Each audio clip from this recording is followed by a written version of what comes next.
Fala galera, eu sou Benio Monteiro, professor de Biologia e estou aqui para mais uma Master Aula para você.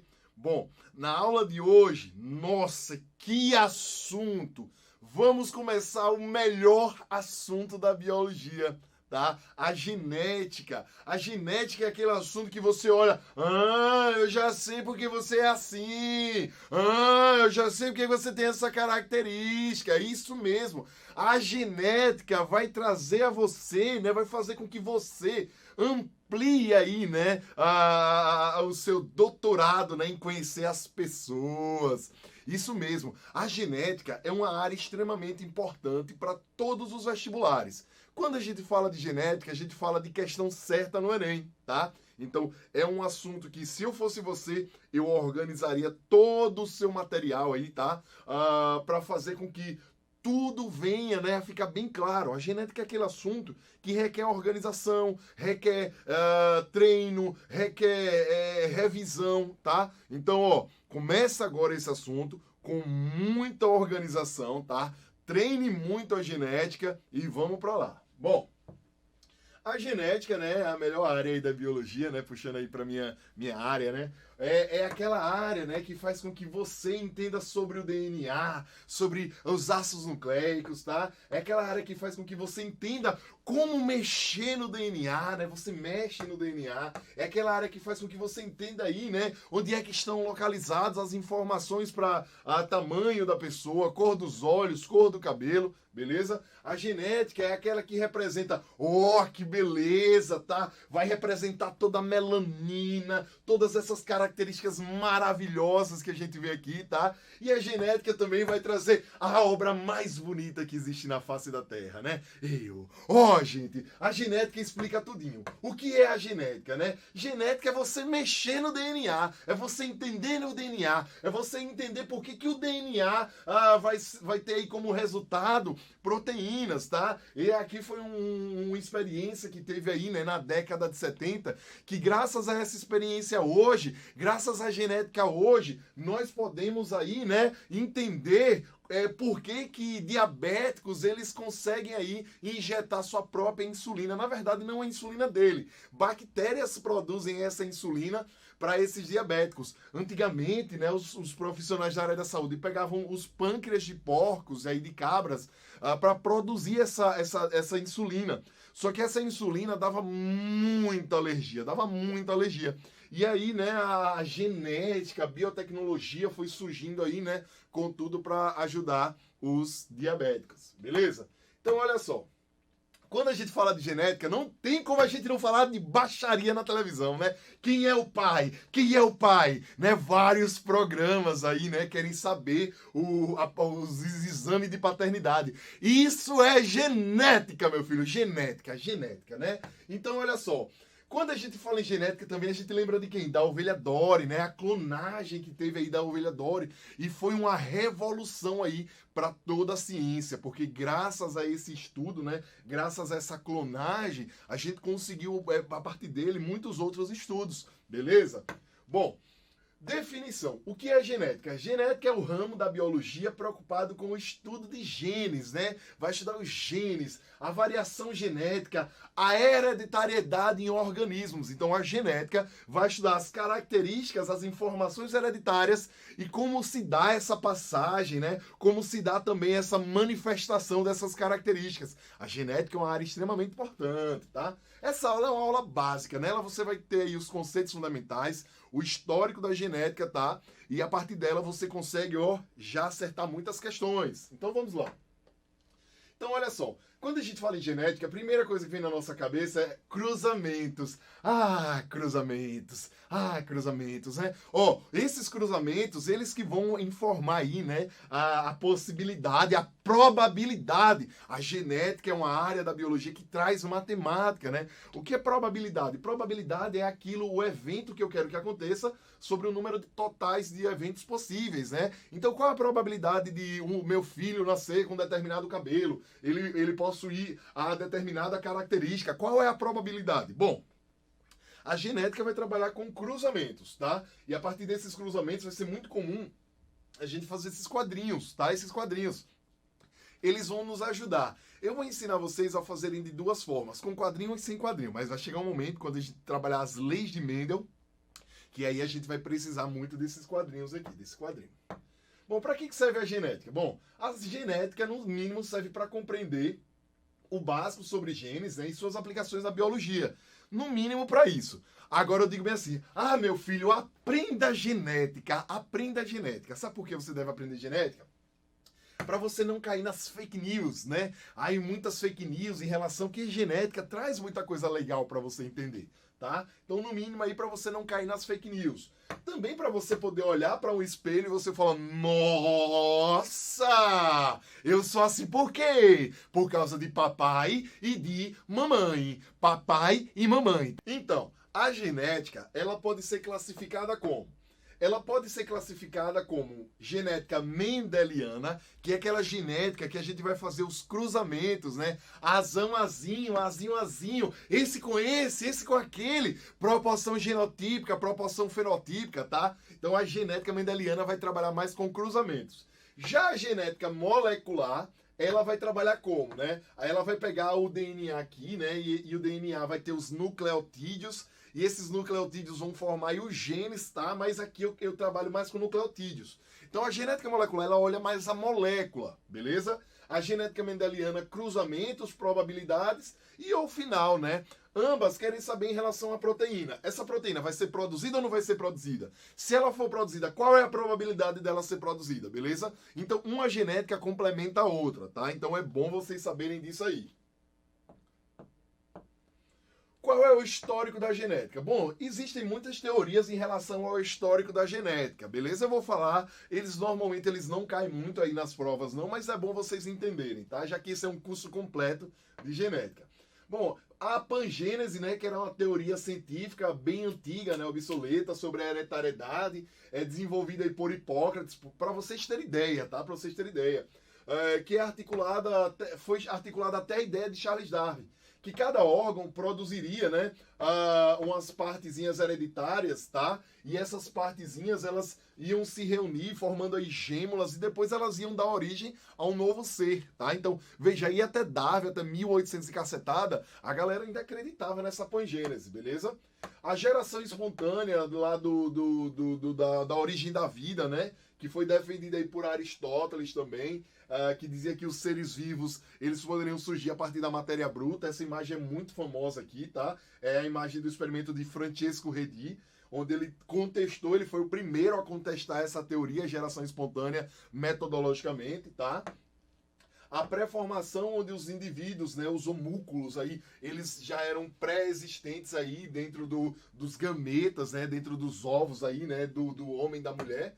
Beleza? A epigenética, que existia uma substância amorfa na fêmea, e aí o macho potencializava essa substância amorfa. Veja aí quanta coisa, gente, quanta coisa tinha de explicação. Mas entenda também a ideia, né? Esses caras, eles não tinham acesso à informação aos livros que a gente tem hoje.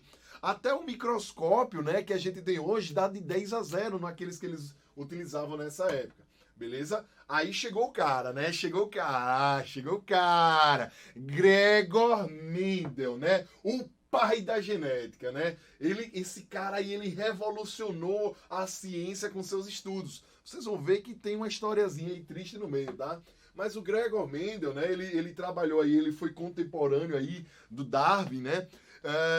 Ele simplesmente, o Gregor Mendel, ele fez os trabalhos dele e naquela época ninguém estava querendo saber de cruzamento e de hereditariedade. Porque naquela época a galera queria saber de onde eu vim, quem eu sou, tá? Então, as ideias de Darwin foram muito mais aceitas do que as de Mendel na época, beleza? Mas ele deixou toda a sua história e todos os seus estudos que viraram leis, tá? De tão certo que ele estava, beleza? Bom, antes de chegar na genética mendeliana mesmo, a gente precisa relembrar, né, sobre os ácidos nucleicos. Você lembra aí da importância de entender o DNA, que é uma molécula com duas fitas, né, ou a molécula com duas fitas, e do RNA, que é uma molécula simples, né, fita única, beleza? Sabendo que uma parte do DNA,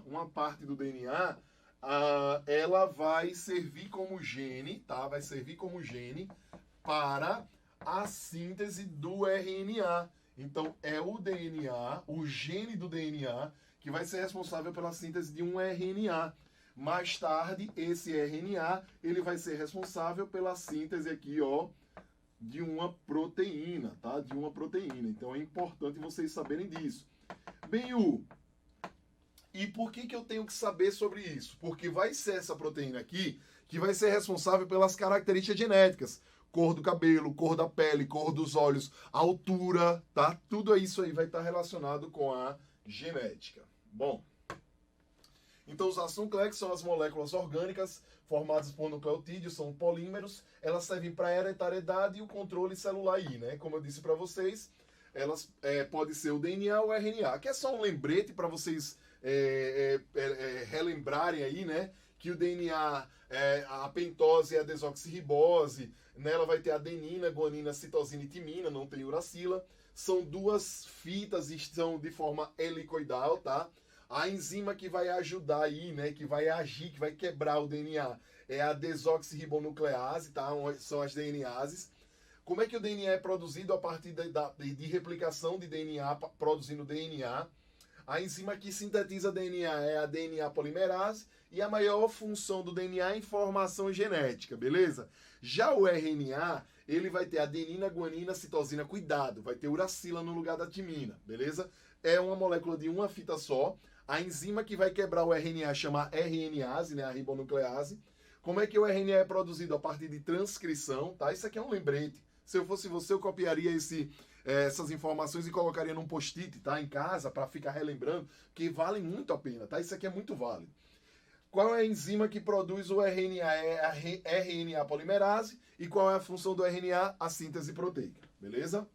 Tudo que é informação aí bem legal, bem bacana aqui para vocês. Bom, uma outra coisa que é necessário para a genética mendeliana que a gente vai estudar agora é a divisão celular. É você lembrar a diferença de mitose e meiose. A mitose, né, tem como símbolo a E exclamação, a meiose tem como símbolo R exclamação. Lembrando que a mitose, se aqui for uma célula diploide, ela vai originar células diploide também. Já a meiose, obrigatoriamente com célula diploide, tá? Ela vai originar, aqui ó, vai originar 4 células haploides, tá? 4 células haploides aí.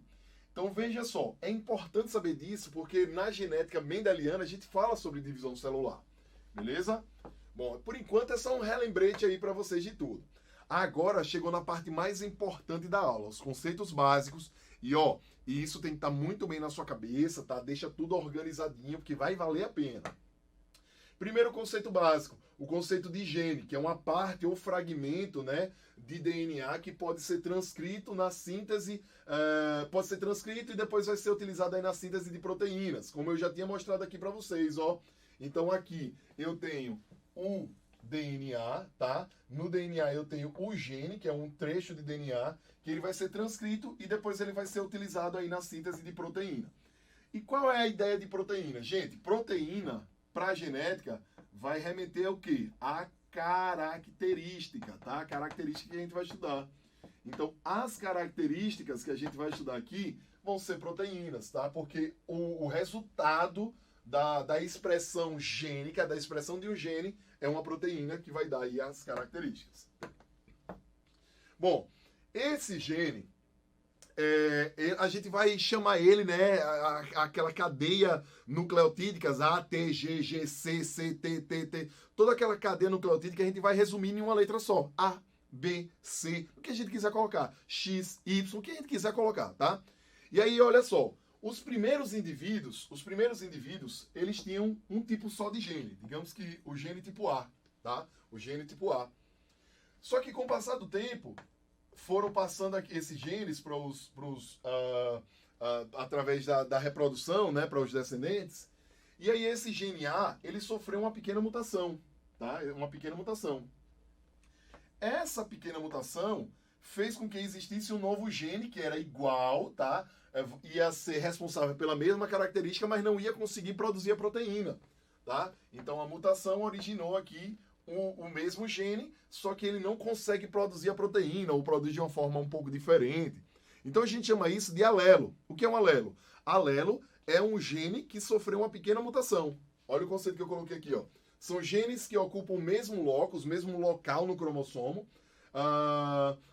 mas é uma variação de um gene. Ela ocupa o mesmo local, mas é uma variação. E essa variação é que vai determinar se vai produzir ou não a proteína. Então, olha só, apagando aqui, você entende o que é um alelo. Alelo é um gene, ó, veja aqui que aqui, ó, eu tenho gene A e aqui gene A. Aqui também eu tenho gene B, gene B. Agora perceba que o B, eu coloquei esse B maiúsculo e esse B minúsculo. Qual é a diferença de B maiúsculo e B minúsculo? O B maiúsculo é o gene B que vai produzir a proteína. O B minúsculo é o gene B que não vai conseguir produzir a proteína. Ele não vai se expressar caso ele esteja aí, né, ao lado de um Bzão, por exemplo. Então, a partir de agora, a gente vai chamar as letras de Azão, Azinho, Bzão, Bzinho. O maiúsculo é aquele que consegue produzir aí, né, a proteína, e o minúsculo é aquele que, de certa forma, não vai conseguir produzir a proteína. Aí, olha só, vai chegar um momento que eu vou explicar para você como é que o minúsculo vai se expressar. Cuidado com isso, que isso é um pouco sensível, tá? Para saber em relação à genética aí. Então, os alelos são os genes que ocupam o mesmo locus. Locus é local no cromossomo, tá? Locus é local. Mas são variações de um mesmo gene, tá? Então, aqui eu tenho Azão, Azão, Bzão, Bzinho. Esses dois são alelos e esses aqui de baixo também são alelos, beleza?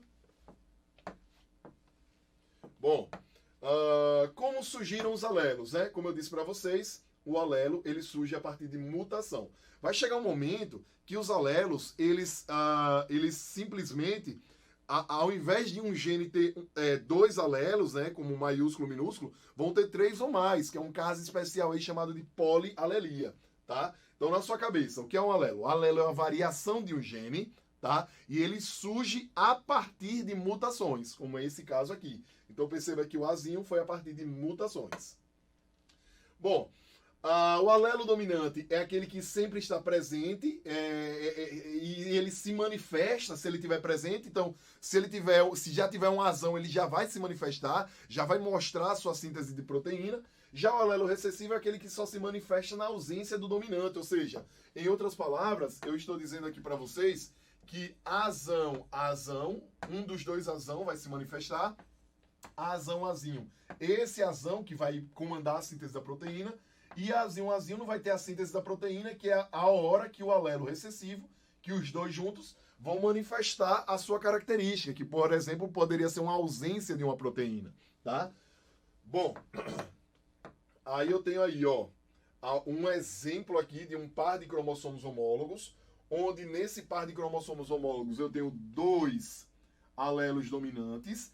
Quando eu tiver dois alelos dominantes, eu posso dizer que o indivíduo ele é um homozigoto. Homozigoto porque são alelos iguais, tá? Homozigoto porque são alelos iguais. Beleza?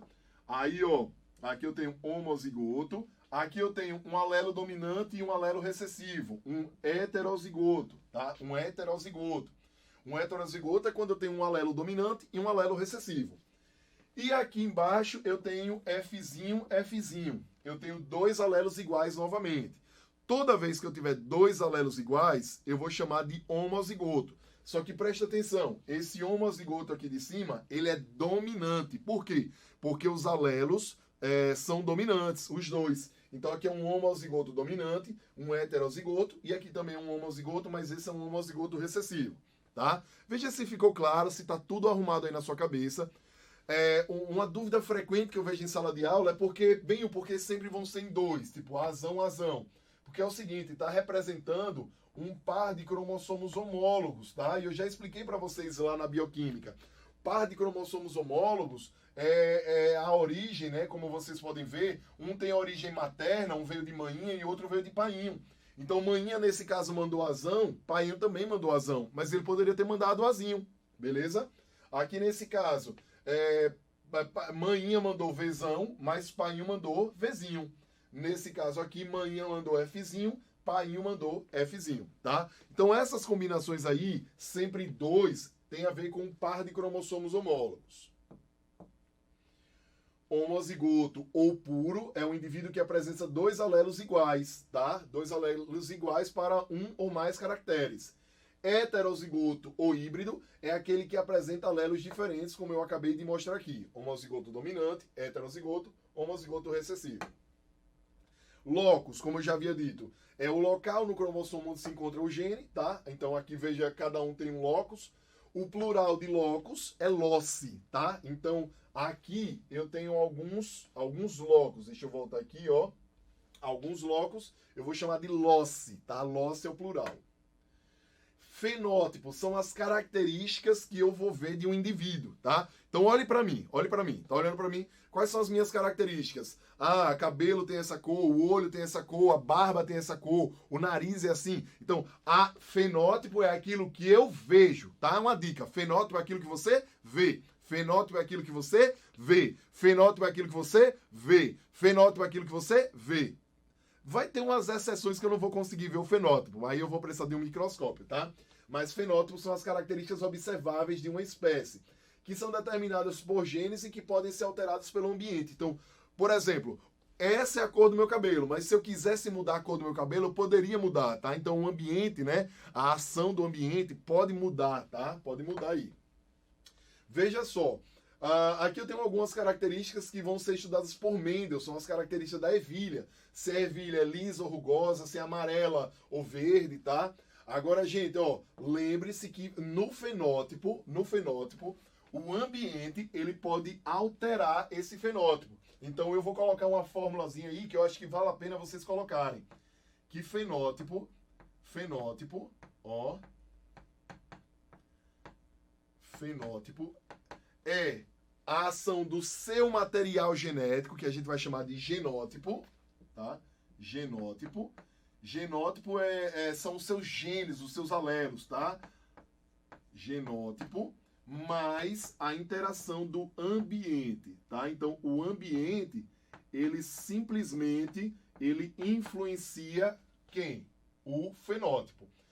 Era para eu ter um determinado cabelo, tá? E eu vejo esse cabelo assim, mas eu simplesmente alterei. Por que eu alterei? Porque eu quis, ou simplesmente acontece, tá? Ou simplesmente acontece.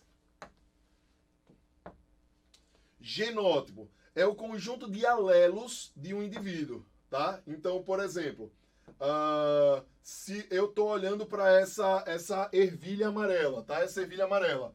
Qual seria o possível genótipo dela? O fenótipo é amarelo, eu estou vendo. Fenótipo é aquilo que você vê. E o genótipo? Ela poderia ser Vzão, Vzão ou Vzão, Vzinho, beleza? Já o genótipo dessa ervilha verde, ela vai ser Vzinho, Vzinho. Bem, isso é um exemplo ou acontece na vida real? Acontece na vida real, mas é um exemplo que eu estou utilizando aqui, beleza? Mais à frente, quando eu chegar na primeira lei de Mendel, você vai entender melhor. O que eu quero que você saiba é que a partir de agora, quando eu falar bem assim, o indivíduo é normal para o albinismo, ele produz uma melanina chamada, uma melanina, já dei a resposta, né? Uma proteína chamada de melanina, tá? Então ele provavelmente, ou ele tem esse genótipo, ou esse genótipo aqui, ó, azão, azinho. Beleza? Então aqui seria um indivíduo normal para o albinismo. O indivíduo albino, né? O indivíduo albino, aquele que não produz aí a melanina, ou na verdade ele produz, mas ele não consegue converter, depende aí, né, de onde a gente vai falar. Ele é azinho, tá? Ele é azinho. Bom, aqui é só para vocês confirmarem aí, né, o que eu acabei de colocar. Pigmentação, ausência de pigmentação. Normal para o albinismo, e esse seria o albino, a ausência da pigmentação. Beleza? Outras características, né, que vocês podem observar na genética, o bico de viúva, né, o bico de viúva, que é aquela proeminência aqui capilar, beleza? As sardinhas, a mecha branca, elas também aí vão ter determinações genéticas. Até dobrar a língua, também, tá? São determinações genéticas, beleza? Bom, continuando ainda, né, os conceitos gerais.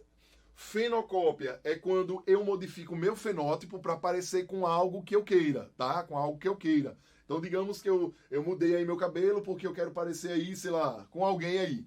E aí eu estou formando aqui uma fenocópia, tá? O Michael Jackson seria um exemplo. Bom, eu não sei com o que ele quis parecer, mas ele não tá tão parecido com a fase dele de infância, né? Até a cor da pele, o cabelo, enfim. E aí, quando a gente tenta mudar para parecer com alguém, a gente chama isso de fenocópia, beleza? Norma de reação é a capacidade do indivíduo de produzir diferentes fenótipos, tá? Diferentes fenótipos em resposta ao ambiente, beleza? O conjunto das expressões fenotípicas de um genótipo sob diferentes condições ambientais.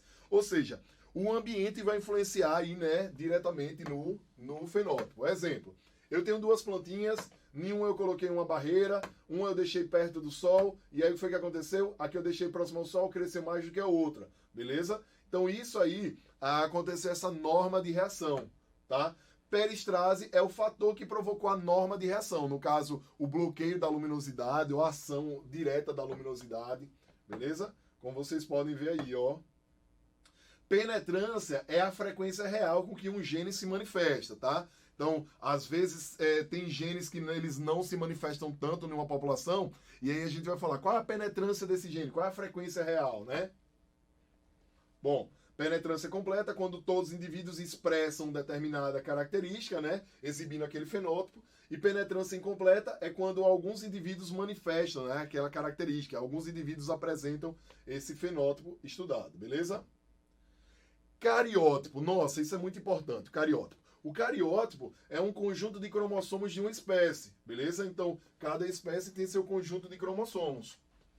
Vejam que são sempre impares, tá? Sendo impares, eu posso provar para vocês que um veio do pai e outro veio da mãe. Um veio do pai e outro veio da mãe. Sempre que vocês pegarem um cariótipo, já vá direto lá no final para ver se é do sexo masculino, como é esse caso, ou é do sexo feminino aqui, como é esse caso. XY macho, XX fêmea, beleza? Olha aqui um outro exemplo de cariótipo. E aí, né, a gente estuda também as alterações cromossômicas, essas possíveis alterações cromossômicas. Bom, aqui eu tenho mais um cariótipo, tá? Mais um cariótipo. E nesse cariótipo aí, você saberia me dizer se era do sexo masculino ou do sexo feminino? Dê uma olhadinha aí. O que é que você acha? Bom, olhando aqui XY, né, seria do sexo masculino. Só para lembrar vocês aí das alterações cromossômicas que a gente já viu, você vai direto no 13, tá? No 13, no 18 ou no 21, para ver se tem alguma trissomia, né? Aí não tem, aí tá tudo ok. Bom, aqui nós temos o exemplo, né, da quantidade de cromossomos de cada espécie. Veja que cada uma vai ter um número aí, né? E isso aí vai representar o total de cromossomos da sua espécie, né? Dessa espécie aí. Ainda para fechar essa parte de conceitos gerais, a gente tem o cruzamento teste. O que é um cruzamento teste? O cruzamento teste é quando eu vejo um determinado fenótipo. Eu sei que aquele fenótipo é gerado por um genótipo dominante, tá? Um azão, por exemplo, mas eu não sei se aquele indivíduo é um azão-azão ou um azão-azinho. Aí o que é que eu faço? Um cruzamento teste. O que é um cruzamento teste? É eu colocar aquele indivíduo para cruzar com um indivíduo que eu sei, com uma característica recessiva. No caso aqui eu tenho um ratinho albino, cruzando aqui com um rato com coloração. Não sei se ele é um azão-azão ou se ele é um azão-azinho. Só que a partir dos seus filhotes, né? Se esse rato aqui, né? Ele for azão-azão, então seus filhotes vão ser todos com a mesma coloração do pai. Já se, na segunda hipótese, se ele for azão-azinho, com esse cruzamento aqui, vão aparecer ratos também com a característica aí da mãe, beleza? A gente vai trabalhar isso melhor nos exercícios. Retrocruzamento é quando a gente decide fazer um cruzamento com alguém, com um genótipo de alguém que já passou, por exemplo, cruze esse filhote com um genótipo semelhante ao do pai ou ao da mãe, beleza? Mais ou menos essa a ideia, tá? É eu utilizar aí, ó, um retrocruzamento, beleza? Aqui, ó, esse retrocruzamento. E a gente, para finalizar essa parte aí, a gente vê os tipos de heranças na genética. Bom, os tipos de herança na genética tem a ver com o que a gente vai estudar. Essas heranças, elas podem ser, né, autossômicas, tá? Que são heranças que vão estar relacionadas com os genes nos cromossomos autossômicos, são 44 cromossomos autossômicos que nós temos. E essa herança autossômica, né? Aqui, ó, os cromossomos autossômicos são todos esses aqui, exceto XX ou XY. Essa herança autossômica, ela pode ser dominante, tá? Quando a característica estudada possui aí um genótipo dominante, azão, azão ou azão, azinho, ou a característica vai ser aí recessiva, quando a característica estudada, né, possui aí um genótipo, melhor falando, recessivo, azinho, azinho. Qual é o maior exemplo aqui de característica recessiva? O albinismo, é o que a gente mais vai estudar. Quais são os exemplos aqui de uma característica dominante? Eu tenho vários: anemia falciforme, acondroplasia, retinoblastoma, polidactilia. Tudo isso eu vou falar com o passar do tempo na genética, beleza? Hoje é só para você conhecer a genética. Então essa aula ela está servindo para que você dê o seu primeiro passo, tá? Bom, a herança autossômica recessiva, ela de todas é a que mais vai aparecer aí para vocês, tá? A gente vai trabalhar as proporções, quando é que ela aparece, quando é que ela tem mais chance de aparecer. A gente vai falar tudo sobre isso. Ainda tem nos tipos de herança a herança sexual, que agora ela vai estar relacionada com esses cromossomos sexuais. E essa herança sexual, ela pode ser uma herança ligada ao sexo, uma herança restrita ao sexo e uma herança influenciada pelo sexo, tá? Todas essas heranças vão ter exemplos aí. E elas, ó, caem nos vestibulares, beleza? Bom, eu espero que essa aula, ela tenha aberto aí, né, para vocês caminhos, tá? Caminhos. Porque essa aula é uma aula base. Ela ficou um pouco longa, mas eu acho que vale a pena. A base da genética, se você copiou tudo isso aí no seu caderno agora aí vai ser sua base, tá? Qualquer dúvida, você volta nele, releia aí o máximo que você puder, beleza? E vai organizando tudo aí na sua cabeça. Nas próximas aulas, a gente vai evoluindo. Então, eu vou precisar desses conceitos que a gente viu agora e eu não vou ter tempo para revisá-los. Então, ó, já deixa claro aí, tá? Já organiza tudo isso e vamos embora, beleza? Bom, gente, eu espero que tenha ficado tudo ok e até a próxima. Tchau, tchau!